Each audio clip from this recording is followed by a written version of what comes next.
Selamat pagi semuanya, Assalamualaikum warahmatullahi wabarakatuh. Pada hari ini saya akan menjelaskan lanjutan dari chapter 1 yang kemarin, yaitu Business Process Management. Nah ini pada hari ini saya akan membahas dari step pertama dari Business Process Management Life Cycle, yaitu proses identification ya.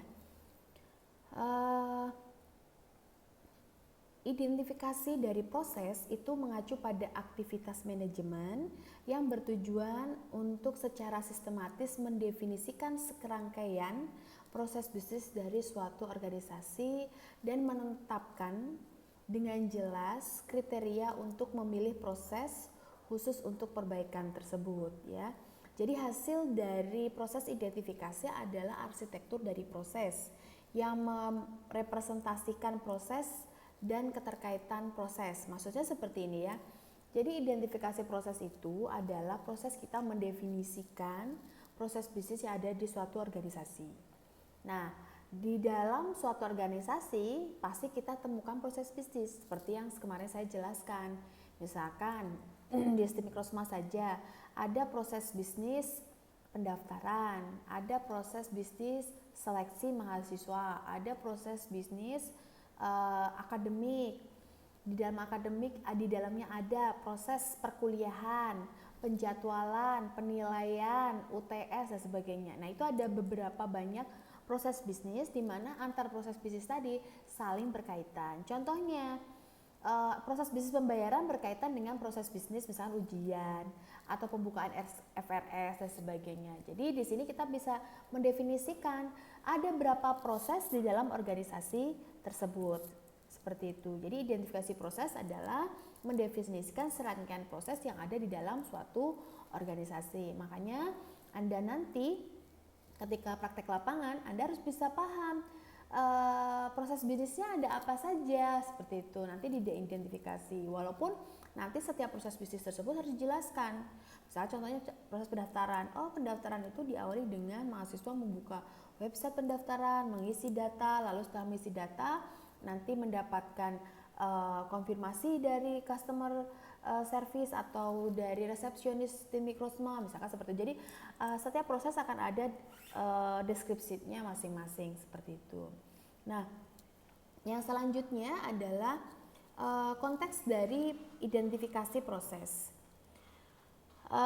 Ketika kita mengidentifikasi suatu proses dalam suatu organisasi, tentu kita perlu melihat konteks strategis dari organisasi tersebut, di mana organisasi itu pasti memiliki sumber daya. Nah, di mana dengan berbagai macam sumber daya yang ada, maka kita perlu mendetailkan proses-proses yang ada di sana. Ketika kita semakin detail, semakin bagus mendeskripsikan proses yang ada, maka untuk perbaikannya atau celah-celah yang terjadi yang bisa diperbaiki itu bisa dilihat seperti itu. Nah, di sini juga dalam strategi bisnis suatu organisasi itu pasti di dalamnya terjadi ada proses bisnis ya, di mana ada strategi bisnisnya. Misalkan contohnya di dalam STIP Mikrosma itu ada strategi bisnisnya. Yang pertama adalah pendidikan, menawarkan jasa pendidikan misalkan. Kemudian ada penelitian, ada pengabdian masyarakat. Di dalamnya itu masuk ke rencana strategi suatu organisasi tersebut. Nah, di situ di dalam pendidikan, penelitian dan pengabdian masyarakat tadi bisa kita identifikasi proses-prosesnya. Yang dimana di dalam proses tersebut biasanya adalah operasional dari organisasi tersebut.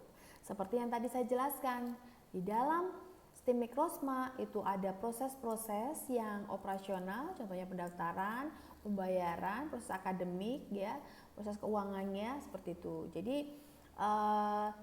ketika kita ingin mendefinisikan suatu proses bisnis dalam suatu organisasi, tentu kita harus melihat tujuan organisasi tersebut. Dia pengen seperti apa, ya? Apa sih visinya, apa sih tujuannya, dan strategi mereka apa saja.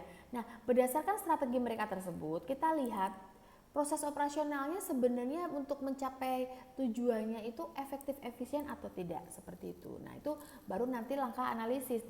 Kalau ini kan baru proses identifikasi. Jadi kita melihat ada proses apa saja yang ada di suatu organisasi tersebut. Nah, kemudian di sini ini contohnya kalau kita lihat ya, saya besarkan biar kelihatan. Sorry.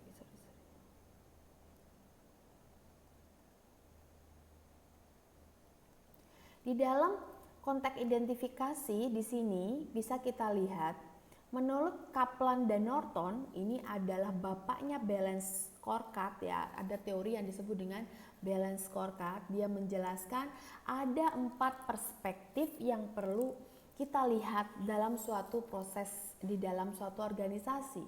Ada 4 pandangan ya. Ada pandangan finansial, ada pandangan customer, ada pandangan internal, dan ada pandangan learning and growth atau belajar dan pertumbuhan. Nah, di dalam financial perspective ini bisa kita lihat ada improve cost structure, berarti kita meningkatkan struktur dari biaya tersebut. Meningkatkan itu jadi intinya adalah lebih efektif dan efisien. Kemudian long term stakeholder value, kemudian ada increase asset unutilization, berarti kita asetnya itu ya kita pilih yang bermakna saja di sini. Expand revenue opportunity, nah ini memperdalam revenue, kesempatan untuk mendapatkan revenue, kemudian meningkatkan nilai dari customer seperti itu. Nah, di sini ini financial perspective. Jadi financial perspective itu lebih pada pandangan tentang keuangan tadi. Entah itu dari aset, kemudian value untuk customernya, value itu boleh dibilang kepuasan seorang customer tersebut, kemudian nilai jangka panjang dengan stakeholder, orang-orang yang terlibat dalam organisasi. Stakeholder itu bisa saja customer, supplier, orang yang ada di perusahaan tersebut itu disebut dengan stakeholder. Nah, kalau dari perspektif customer itu bisa kita lihat atribut service atau produk dari organisasi tersebut. Bisa kita lihat dari price-nya, quality-nya, availability-nya, selection-nya, fungsionalnya. Kemudian kalau dilihat dari relationship-nya, kita bisa lihat dari service-nya, partnership-nya. Kemudian kalau dari image, itu kita bisa lihat dari brand-nya. Nah, ini bisa kelihatan nih, cost, quality, availability, selection, fungsional, ini berpengaruh pada improve cost structure. Termasuk juga increase asset utilization. Nah, service partnership juga berpengaruh pada ini. Nah, kemudian dari internal perspektif ini operasionalnya, ada operational process management proses, ada customer management proses, ada innovation process, ada regulatory and social process. Operation management process contohnya supply, production, distribution, risk management, production. Kalau customer management process itu contohnya selection, acquisition, retention, growth. Sedangkan innovation process itu contohnya opportunity, research, design, launch, dan sebagainya. Kalau regulatory and social process contohnya environment, lingkungan, safety and health. Nah, di sini internal perspektif ini dapat menjadi baik didukung oleh learning and grow perspektif, yaitu budaya. Semakin budayanya bagus, maka internal prosesnya semakin bagus juga. Kepemimpinan juga mendukung. Kemudian alignment, tujuan searahnya, dan teamwork. Ingat ya, jadi dalam suatu proses itu didukung oleh ini. Tanpa adanya 4 ini, maka biasanya dari internal perspektif, customer perspektif, financial perspektif ini tidak akan dapat mendukung untuk pencapaian visi atau tujuan suatu organisasi. Jadi Kaplan and Norton dalam balance scorecard-nya melihat 4 pandangan, yaitu financial perspektif, customer perspektif, internal perspektif, dan learning and grow perspektif. 4 perspektif ini perlu saling berkolaborasi dengan baik sehingga proses yang ada di dalam suatu organisasi itu dapat efektif dan efisien sehingga dapat mencapai tujuan dari organisasi tersebut. Nah, balance scorecard ya menekankan hubungan kausal antara tujuan yang berbeda dari suatu organisasi. Nah, sebaliknya, arsitektur perusahaan itu menggambarkan ketergantungan struktural antara berbagai perspektif organisasi. Kerangka kerja yang berbeda juga dapat mendeskripsikan arsitektur perusahaan. Nah, ini ada, selain balance scorecard, kita juga dapat membuat sebuah arsitektur dari perusahaan, yang dimana di situ ada arsitektur termasuk organisasi, kemudian teknologinya dan sebagainya, itu bisa menggunakan TOGAF. Nah, kalian nanti di semester 3 kalau nggak 4 itu akan belajar tentang TOGAF ya, tentang arsitektur framework, ada TOGAF, ada macam-macam dari Sakman ya. Jadi ini nanti akan dipelajari. Jadi balance scorecard itu seperti yang saya jelaskan, dia adalah suatu perspektif di mana dalam organisasi itu dibagi menjadi 4 perspektif. Proses, ada prosesnya. Nah, yang paling penting yang belum kita lihat di sini, kalau di balance scorecard itu adalah di internal perspektif ini. Ini ada banyak proses. Ya, di sini ada proses banyak sekali yang berhubungan dengan identifikasi proses seperti itu. Kemudian di sini juga ada 2 kerangka untuk melihat proses dari beberapa perspektif tadi ya. Ada perspektif organisasi, yaitu peran aktor, para aktor, peran dan organisasi struktur dengan menggunakan bagan organisasi. Jadi kita bisa melihat proses dari perspektif organisasi, dilihat dari orang yang ada di dalam organisasi tersebut, yaitu aktornya, kemudian orang tersebut ngapain. Misalkan contohnya, jadi kalau kita pengen lihat nih perspektif suatu organisasi, misalkan perspektif dari proses dari perspektif organisasi. Contohnya saya berada di organisasi sebagai ketua STIMIK misalkan. Nah, aktor peran saya adalah satu, memanajemen, memonitoring. Nah, bagaimana proses saya monitoring? Nah, itu adalah disebut prosesnya. Jadi kita menemukan proses. Oh, Bu Lila itu ada proses monitoring pendidikan. Oh, ada proses monitoring penelitian. Oh, ada proses monitoring pengabdian masyarakat. Nah, di sini dari sisi organisasi, karena ada ketua STIMIK, maka ketua STIMIK berperan memonitor. Nah, monitoring ini masuk pada proses. Kemudian ada perspektif selain perspektif organisasi, ada perspektif produk. Kalau perspektif organisasi tadi terkait dengan aktor dan peran, sedangkan kalau perspektif produk itu mendefinisikan produk dan layanan yang ditawarkan organisasi bersama dengan hubungan mereka dengan menggunakan katalog produk dan layanan. Nah, di sini perspektif produk ini contohnya bagaimana produk itu sampai ke customer, bagaimana produk itu diproses, diproduksi. Nah, itu masuk dari perspektif produk. Kemudian kalau perspektif proses bisnis itu digambarkan dalam bentuk arsitektur proses. Kalau perspektif data berarti data yang ada. Nah, itu termasuk entitas dan hubungannya. Nah, ini dapat dijelaskan dalam model data. Contohnya, kalau kalian pasti pernah belajar basis data, misalkan yang sudah pernah belajar basis data akan paham tuh. Misalkan contohnya di rumah sakit. Di rumah sakit itu ternyata berdasarkan analisis data, ada data pasien, ada data dokter, kemudian ada data pendaftaran, ada data obat. Nah, mereka itu langsung saling berhubungan. Pasien membeli obat, maka ada hubungan antara tabel pasien atau data pasien dengan data obat. Nah, ini kalau kita lihat dari perspektif data. Kemudian ada perspektif aplikasi yang menjelaskan berbagai bagian perangkat lunak dengan mereka mendependensi dengan menggunakan model aplikasi. Nah, ini kalau dilihat dari aplikasi dalam suatu organisasi, pasti mereka memiliki banyak aplikasi kan. Contohnya kalau di STIMIK Rosma ada aplikasi perpustakaan, ada aplikasi pendaftaran, ada aplikasi SIKU yang untuk melihat keuangan, ada Siakat untuk akademik. Nah, mereka saling terintegrasi. Nah, ini perspektif aplikasi. Kemudian dari infrastruktur teknis. Nah, di sini lebih menekankan pada hardware dan jaringannya. Jadi kita bisa lihat bahwa dalam identifikasi proses kita bisa melihat ada dari perspektif organisasi berarti peran orang tersebut melakukan apa.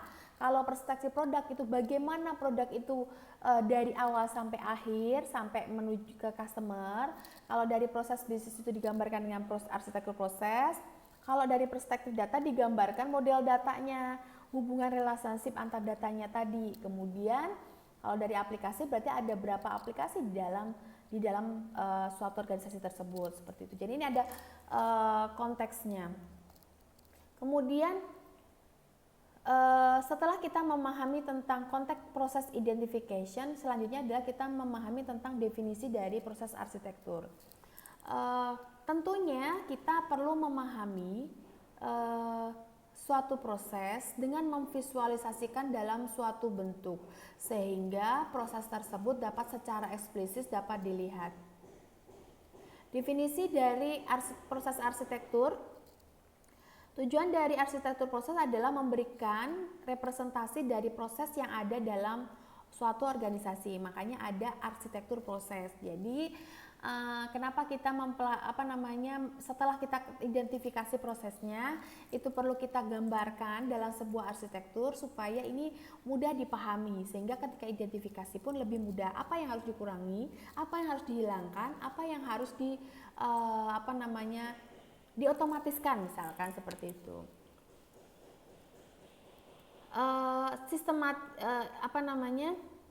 Untuk melihat proses arsitektur ini, pertama-tama kita perlu membedakan kategori proses, kemudian mendeskripsikan hubungan keduanya, kemudian menyajikan metode untuk mendefinisikan proses tersebut. Jadi gini, kalau kita mau bikin arsitektur proses ya, pertama itu kita perlu mengkategorikan prosesnya dulu.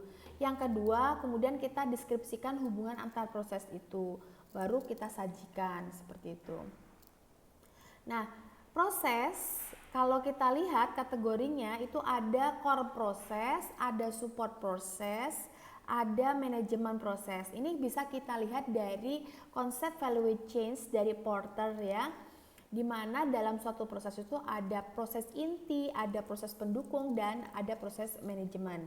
Kalau proses inti atau core process itu mencakup penciptaan nilai penting dari suatu perusahaan, yaitu misalnya produksi barang, jasa yang dibayarkan pada pelanggan. Nah, di sini contohnya penjualan, manufaktur, dan sebagainya. Kalau support proses, ini memungkinkan pelaksanaan proses inti, jadi mendukung, termasuk misalkan pengadaan tidak langsung barang-barang yang mendukung core inti, perangkat kerasnya, furnitur, alat dan sebagainya. Termasuk juga manajemen manusia, manajemen teknologi informasi, akuntansi, manajemen keuangan, dan layanan hukumnya. Kalau manajemen proses itu lebih pada memberikan arahan, aturan, dan praktik untuk inti dan proses yang mendukungnya. Nah, termasuk tadi adalah perencanaan strategis, penganggaran, kepatuhan, manajemen risiko, manajemen investor, pemasok, dan mitra. Nah, ini kalau kita lihat dari proses kategori ada manajemen proses, ada core proses, dan support proses.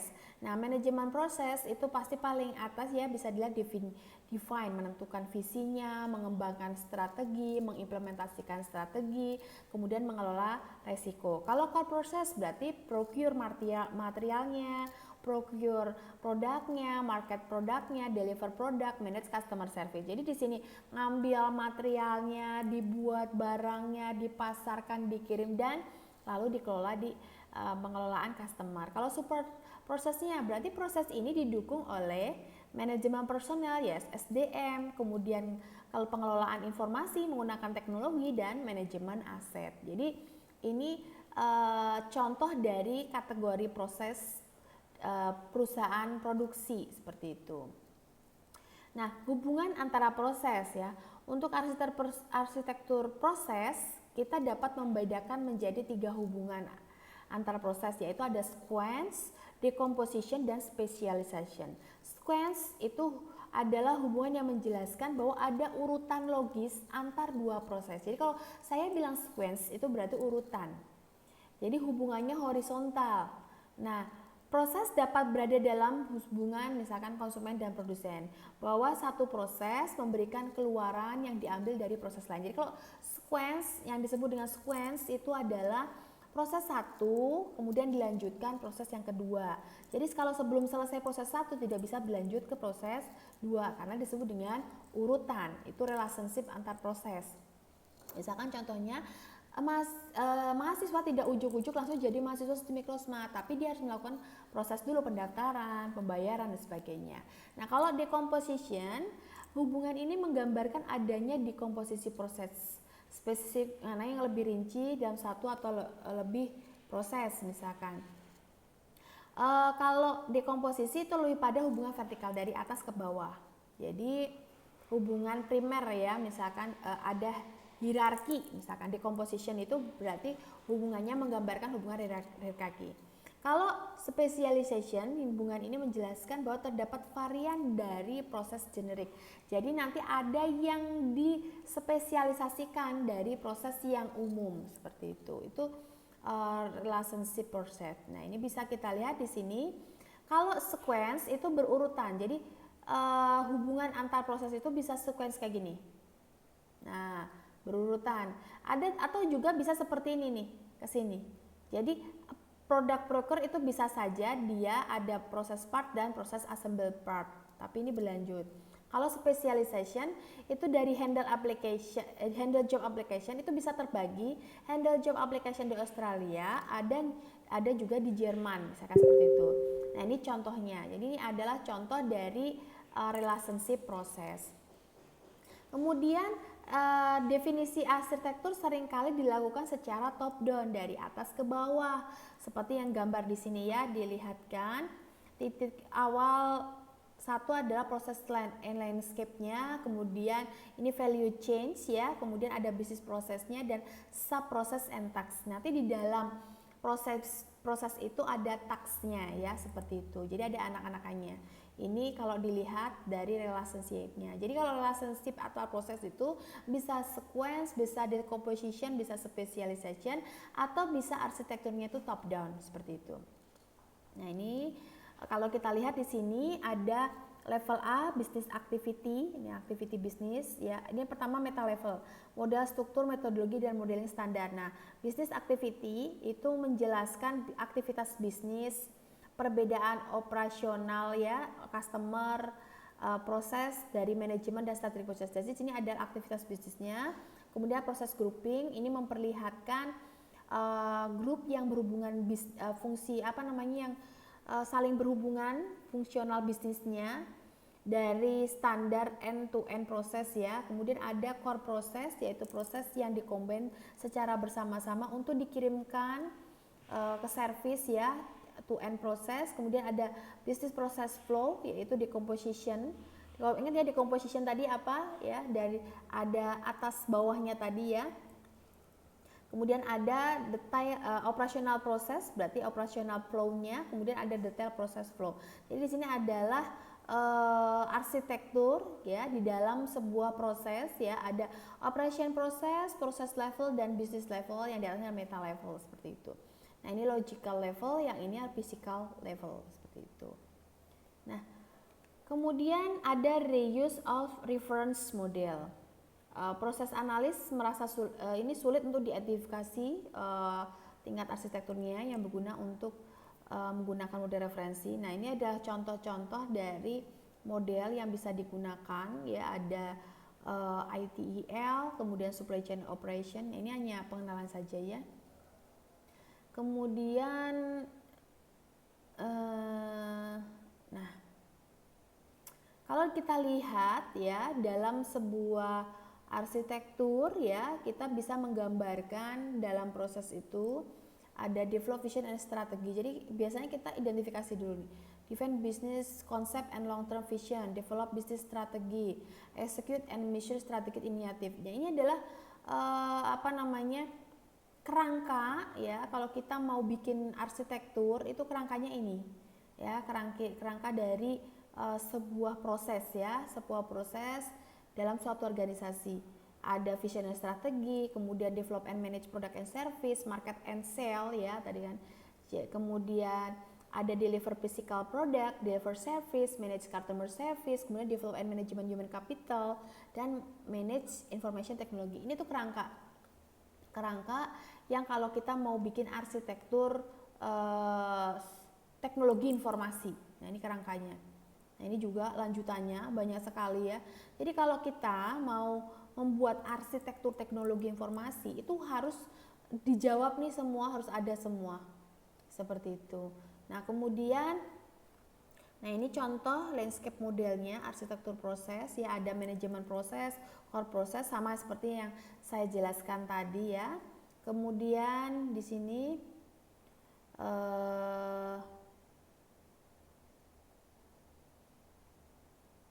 nah, setiap proses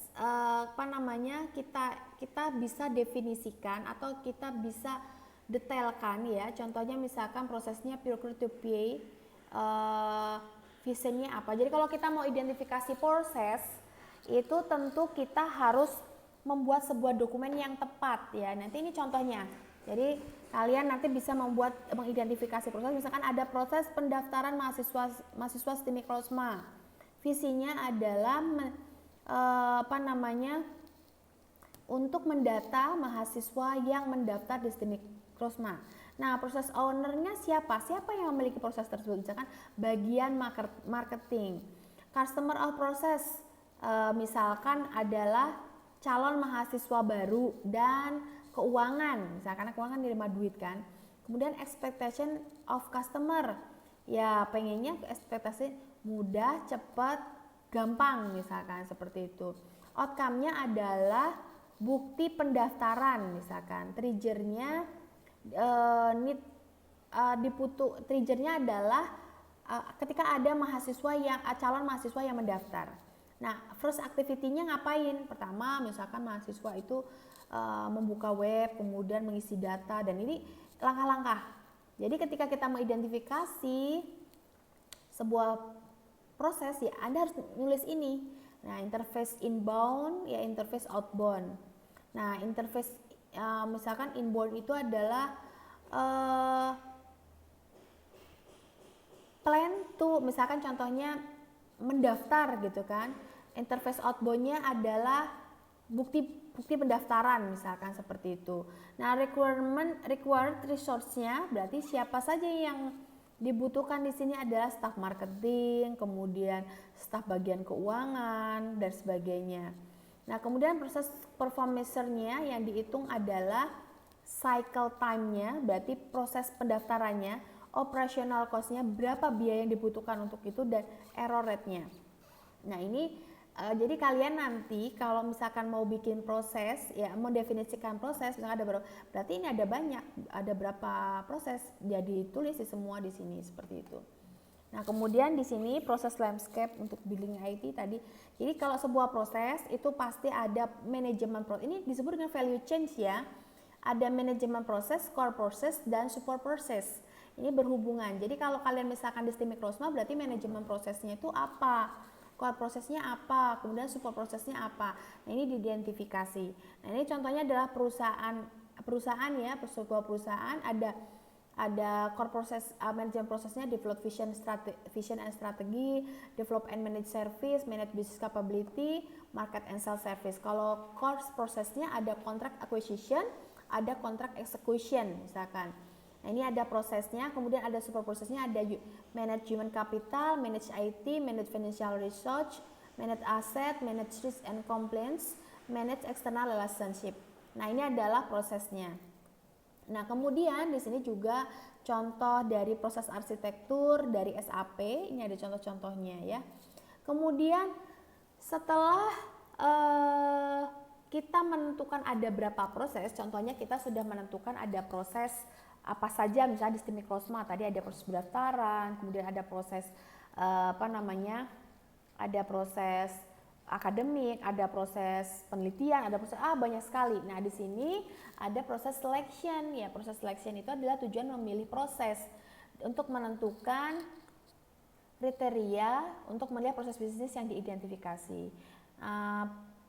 Biasanya di sini kita analisis berdasarkan prosesnya, ukuran kinerjanya, kemudian keuntungan dari ukuran kinerja itu adalah memplot serangkaian proses sebagai portofolio proses. Jadi setelah proses yang ada dipilih prosesnya seperti itu. Nah, kemudian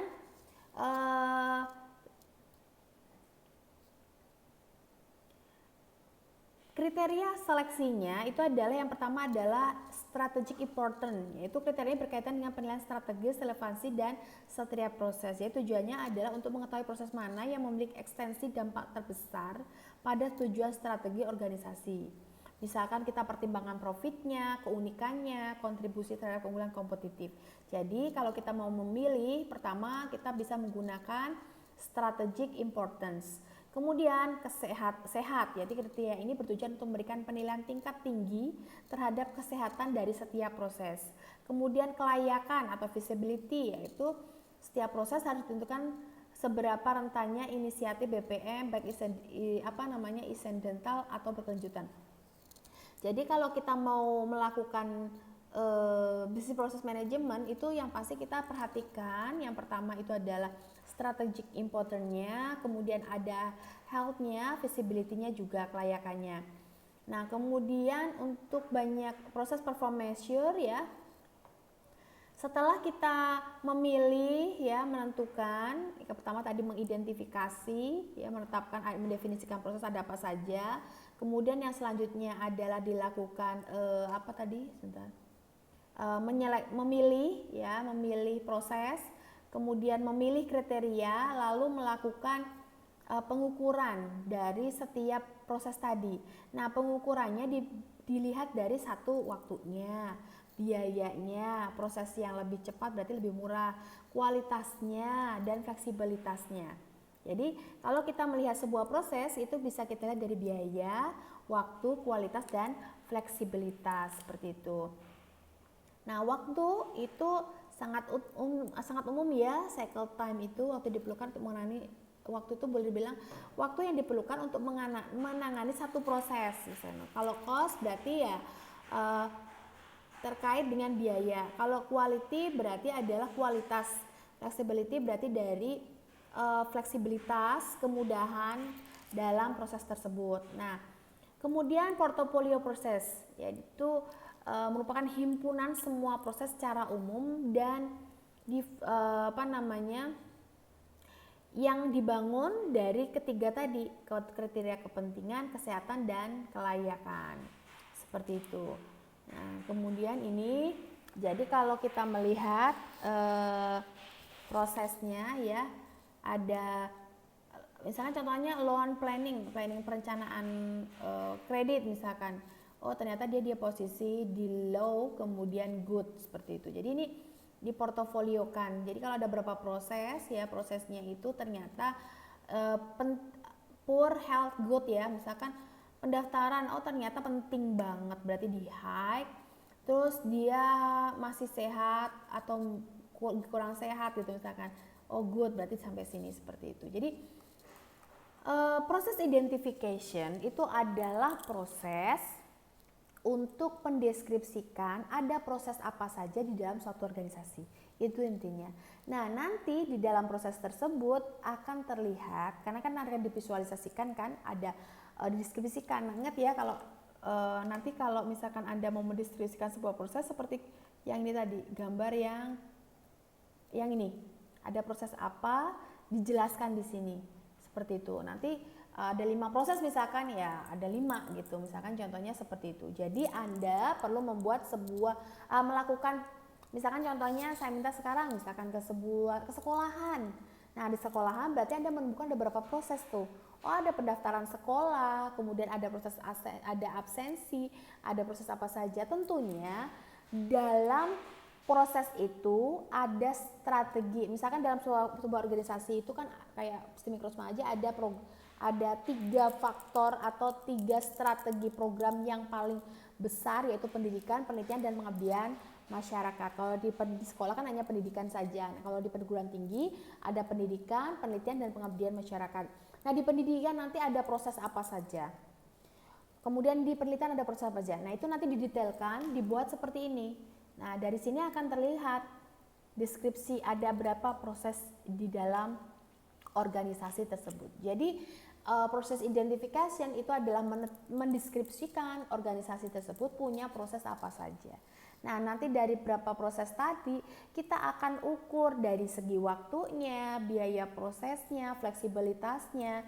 Nah, itu kita lihat seperti itu. Jadi, berdasarkan hal tersebut, nanti dilihat, oh ini waktunya butuh sekian, kurang fleksibel misalkan menurut penilaian kita. Kemudian cost-nya sekian untuk satu proses ini, untuk satu orang. Nah, itu dinilai. Nanti baru berlanjut pada cycle berikutnya atau kita masuk pada step berikutnya. Nah, setelah proses identification, nanti ada proses berikutnya yang saya sudah jelaskan di sini, ada proses modeling. Jadi nanti setelah Anda melakukan identifikasi proses, selanjutnya nanti Anda akan kita akan membuat proses modeling seperti itu. Jadi ini contohnya. Mungkin itu saja penjelasan saya dari proses identification. Jadi kalian nanti bisa langsung melakukan. Nanti kan saya kasih tugas ya di sini ya. Jadi saya minta ke salah satu public area, misalkan sekolah, bank, rumah sakit, klinik, atau desa, kelurahan dan sebagainya. Kemudian buat identifikasi prosesnya. Ada proses apa saja di sana, buat seperti ini. Ya, buat filenya seperti ini. Kalau misalkan ada 10 proses, ya buat 10 proses seperti ini. Seperti itu nanti dikumpulkan di sini, seperti itu. Itu saja dari saya untuk pertemuan hari ini. Terima kasih. Semoga Anda memahami apa yang saya sampaikan. Nanti kalau ada pertanyaan, silahkan Anda bertanya di grup ya, jangan japri, biar saya bisa jawab di grup supaya tidak satu-satu menjawab. Seperti itu saja dari saya untuk hari ini. Saya tutup pertemuan ini. Terima kasih. Wassalamualaikum warahmatullahi wabarakatuh.